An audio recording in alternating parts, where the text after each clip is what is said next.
Now I've set up the rooms that everyone can move around, but the rooms so there are 6 rooms, and the rooms have the names on it of the people who are going to stay in that room as the hosts for the room. So we have room 1, Denitsa, room 2, Samantha, room 3, Tony, room 4, V, room 5, Marcus, room 6, Cherryl. Which one are you interested in the most? The financial planning, the franchising, looking for funding, social media and marketing, writing a good bid, or let's do it again. So make Denitsa co-host, make Tony co-host. There's that effect that, just by being a community, you can, do so much for each other. So that, that's the main reason that I'm here, not just for the whole banking side, but to also connect you guys to my connections. So that's me in a nutshell. Thank you very much indeed. That's a great introduction, and it's something that I was going to actually go over, because one of the things I wanted for us to discuss in an open discussion is the key challenges that we had, and what are the resources we have. So you kind of touched upon that, like connecting like-minded individuals. Like, we're all business owners in Ealing. We're in the same forum. Let's exchange details. Let's support each other. We can be sharing our expertise, being open about some concerns and challenges. I'm sure that most of you have been hit. I'm thinking of it more like being a shop the area manager. The shop manager is the franchisee, and they run their area, run their little unit, but you have to be able to come in and help them with anything that's going wrong. No, whatever because, it is. as somebody who is running the shop in that scenario, hi Carleen, it's good to see you. It doesn't own the shop. A franchisee owns their franchise. They own their business. Yes. So I'm thinking of the function rather than the ownership. Right. Okay. Yeah, but that means I can't step in. Step-in rights are part of the franchise agreement. They're a legal section within the franchise agreement that determines the relationship between the franchisor and the franchisee. So I don't have step-in rights unless the franchisee is failing. Now, a failing can be defined in many, many ways. It could be, do you know what? They got really poorly and they're in hospital and they just can't oversee their business. At that point, I can activate step-in rights and run their business in their absence so that they've got a healthy business to come back to when they're ready. Yes. So that's a really wonderful backup plan for anybody who picks up a franchise. But also at the same time, if a franchisee is unfortunately not reaching their definition of success, we talk about it as being, rather than setting goals and targets, because goals and targets is what you would do for your shop owners. Then, you can have mentoring conversations. So then it's like, well, hey, Carleen, what's happening? You said all these wonderful things that you wanted to do, and I'm afraid your expectations aren't going to be met and you're going to be disappointed. What are we going to do to put that right? And if I sense that Carleen is not able to make those steps forward, and we try lots of different options, mentoring, and they're still not working, and then I find that Carleen's heart's just not in it, then the step-in rights allow me to have a healthy discussion with Carleen so that we can positively disengage from the franchise relationship. Yeah. So it is a very different relationship. I hope that it. Recording's now in progress. So you can go in there and remotely. You have to go in there to physically access the database. It doesn't cost you anything. The library, if you're a member of the library, or you can join the library with any form of ID, and so you not only will you see all the grants, when you click on each link, it takes you to the homepage of whoever's giving the grant, explains eligibility and all that other good stuff.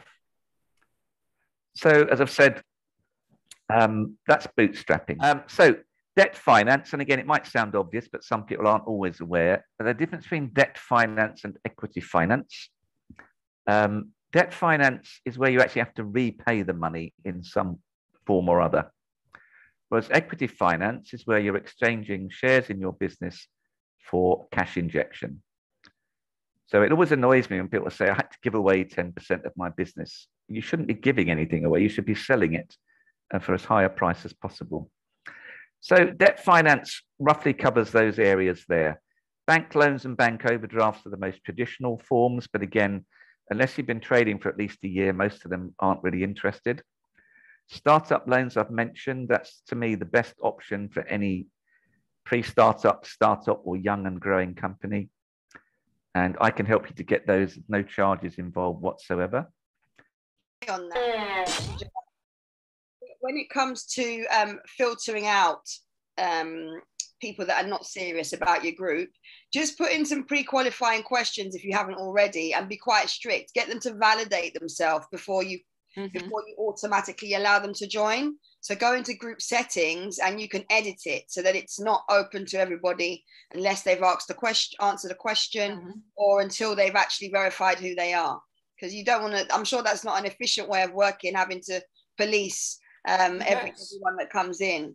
Yes. Yeah, just something to think about.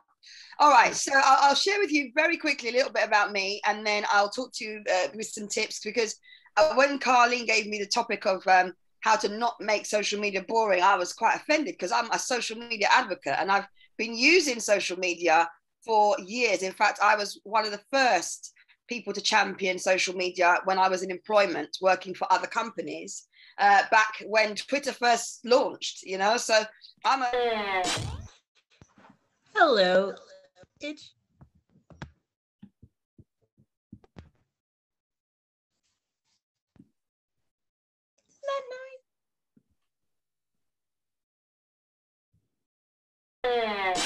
the focusing a document or a proposal on the recipient and the reader, because that engages their interest. They'll read it and think, hey, these guys have taken some time to find out about us and to and to make us the center of this. Now, sitting alongside that, you should definitely include statistics. If you can make those statistics appropriate to them, then great. But I don't know, something just off the top of my head, you are more likely to attract or to attract an inquiry from a visitor to your website where you have a video they can look at. Statistically, 68% are more likely to make an inquiry if they've had an opportunity to look at a great corporate video. So as I said, one is not to the exclusion of the other. And that's the thing with proposals and bids and so on. It's very rarely either or. There's always this big mashup grey bit in the middle where you have to make it about them, but you also have to include generic things that work. What I'm going to do, I mean, we run training courses on writing bids, proposals, tenders, call them what you want. And we've got, on a typical course, there's about a 320 slide presentation, which don't worry, it's not death by PowerPoint. I'm only going to show you one slide. But what I'm going to show you is the core of proposal writing, and we call it the 6 C's, if you like. And that's these here: competent, compelling, compliant, clear, concise, and complete. So if you are responding to a bid, you're probably responding to a set of questions that are being asked by the client, or the potential client in this case. So you should make sure that you address every question that they have 100%. So that means a lot of time, or significant amount of time, spent analyzing the questions that they asked you. Any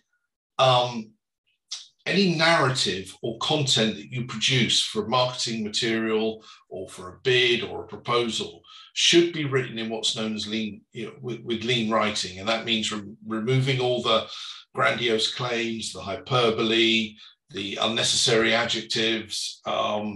You know, you don't say we are very professional. You are professional. You know, this. You know, I see things like, you know, we produce the very best service. You don't need the word "very" in. So we root our narrative in the in an absolute form. So it should also be error-free. It should be driven by objectives. So you should, you know, for a particular client, you should say, we will deliver our service with 3 or 4 clear objectives. And you should describe to them what those objectives are. To produce a video for you within the budget you set, to produce content that drives inquiries via your website. So come up with a series of objectives that are going to make sense to them, and then show them how you're going to achieve it. And you achieve things by remembering the words that you see emboldened there: what, why, how, when, and where. So what will we do? How will we do it? Who will do it? Why they'll do it in the way they do it? When will they do it? And where will they do it? You may not necessarily need to put all those things in. If if it is a bid that you're responding to or a tender, then there is likely to be a certain amount of terms and conditions and so on. So you should be, as far as possible, 100% compliant with that. As important is the level of competency you display. So you should show them something that is clearly plausible to achieve, and that you offer credible evidence of your competency to deliver it. And that's why I asked you the question about your bid library, in effect, those case studies, those examples of your previous work. You've also got to demonstrate that you're the right people, the two of you and any of your colleagues that you have the right credentials for doing what it is that you do. Don't worry too much about seamless transition, because that is dealing with if you're taking over from someone else, but also risk-free. What are the risks for anyone who's going to, you know, is about to spend 5, 10, 15, 20, 100,000 quid with you? Okay, so what you should do is think, what are the challenging questions they would ask of us? Let's address those up front. So the risk that you know, you don't produce the film that they want, that it doesn't have the desired effect, that it runs over budget, I don't know, whatever risk there could be. And we call that in bidding terms a risk register. So you list all the things that they could object to, and then you give them the solution for it and why it won't happen. Mm-hmm.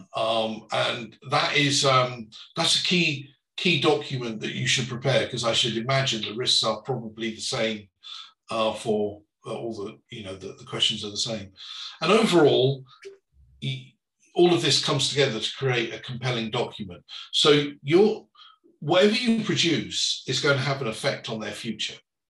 And what you've got to do is establish that the future you're going to build for them, or you're going to help them achieve, is going to be one based in a series of value outcomes.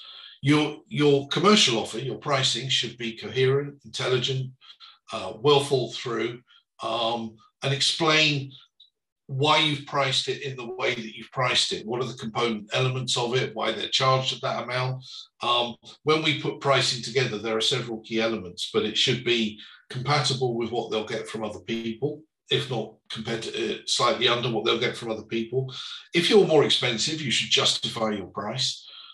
In Ealing Borough, my customer base is all in central London, but I'm based in Ealing. I mean, me personally, sitting now in the glorious sun in Ealing. So that's me. And I just want to jump in this room because I can't tell who does what. And I saw you were a bit lonely, so I thought I should jump in. Oh. So are you running the room, Sam?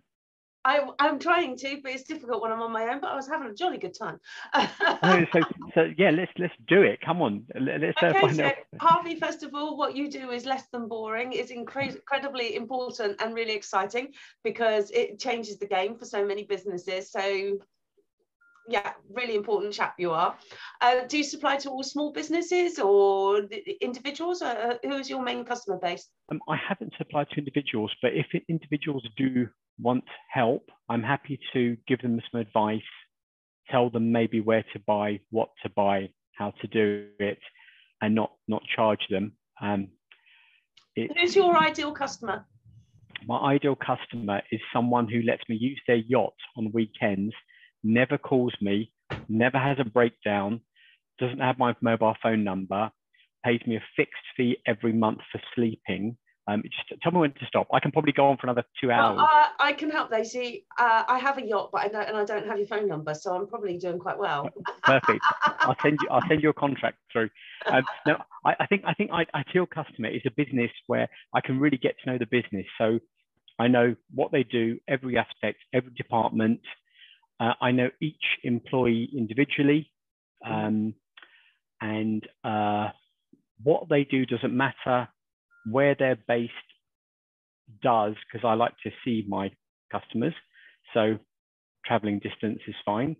I think that's it. I don't really have an ideal customer where they've got to be in this vertical sector, or they've got to, I don't know. I know I keep hearing this question asked, you know, who is your ideal customer? No, it's okay. I come from a reasonably similar point on that one. My ideal customer is somebody who I can get along with, who I can actually communicate with, and is relatable and have the same ethical and moral framework as myself. Then I can work with them. If those points aren't in place, we're not going anywhere. So yes, I do totally understand that. Well, that sounds very, very interesting. So in terms of IT within franchising, there is a terrific amount of IT involved. We have our own in-house IT system called Halo, which we designed, and it was built about 6 years ago, I think it is. And we just had a new release on it. So it's still doing its own thing. It's called a smart diary, because basically it's very simplistic in that you add customers in. So you follow the customer journey and you follow the recruitment journey to bring staff on. You knit the two together by putting a booking in the diary, and then the diary automatically speaks to either zero or free agent in order to generate the invoicing side of things. So the two things are constantly interconnected. And that allows me as a franchisor to have full control of the bookkeeping side of the business for all the franchisees. So franchisees don't need to be bookkeepers, and they don't have to have an in-depth understanding of bookkeeping. And we push all the invoices, and we have a client monies account like solicitors have to collect all the money into, do all the reconciling for them. There's auto chasers. So it takes a big chunk of the work away, because the reason people become a franchisee is because they don't want to have a blank sheet of paper. They don't want to have to do the full 360 of business, and they want things to already be defined and proven.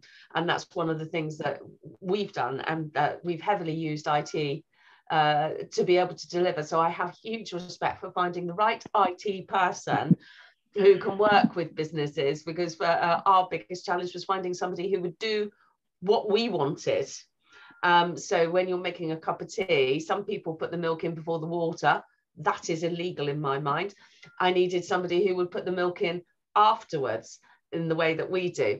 And it's about having somebody who can work with you in that way. Rather than looking at it and going, but it's much better if you make the tea with the milk in first. No. Honestly, this is the way we do things, and it works. We've been doing it for years. Please don't change it because you're an IT person. So yeah, finding people like yourself who is able to get underneath the skin of a business and actually go with it instead of trying to change the business is very, very important. Yeah, no, I've got it. I completely agree. It's always been the case, but I do want to know what the business does, how they work, where things don't work. And I don't go in, I'm not like a reseller of anything. I don't have 5 suppliers who I resell for. So if I sell their product, I make money. I absolutely don't work that way. So if the product's not right, I don't want to tell you about it. I do totally agree with that. Unfortunately, a lot of IT kind of support, break fix type of people, they've got their products. It doesn't matter if you need it or you don't need it, or only 3% if it works for you. They want you to be the standard customer with 12 users and 12 licenses, and that's it. For me, no, it's not that way at all. But yeah, again, I do need to know my customers, and this kind of Zoom thing. And as Carleen knows, I call this 2D rather than 3D when you actually meet the person. She might remember my comment on one of her posts on LinkedIn. Yeah, this doesn't work, because when you really meet someone, you know them and you can trust them. And it's all about trusting them. They don't have to be the best provider, but you know who they are and you think they're good, as in a good person. So that's how I've built my customer base. It's not on. I'm not the best. I'm not the cheapest. Well, actually, I am the cheapest. Right, so we need to talk about putting your prices up. Right, we can do that. Exactly. No, I think all service providers' prices have gone through the roof. I've had one customer say to me, I should increase my prices because every service provider across the board now, with the current situation post-Brexit, has pushed their prices up. But I'm okay. Yeah, I'm okay. I can still pay the bills, so it doesn't matter. Okay, yeah, but it will matter at some point, because the bills will need to be paid, and you might like to go and buy yourself a packet of sweets sometime. So the thing to remember here is that you are worth it, and that you should put your prices up, because the cost of living does go up, and the people you're providing to are businesses, and they expect your costs to go up.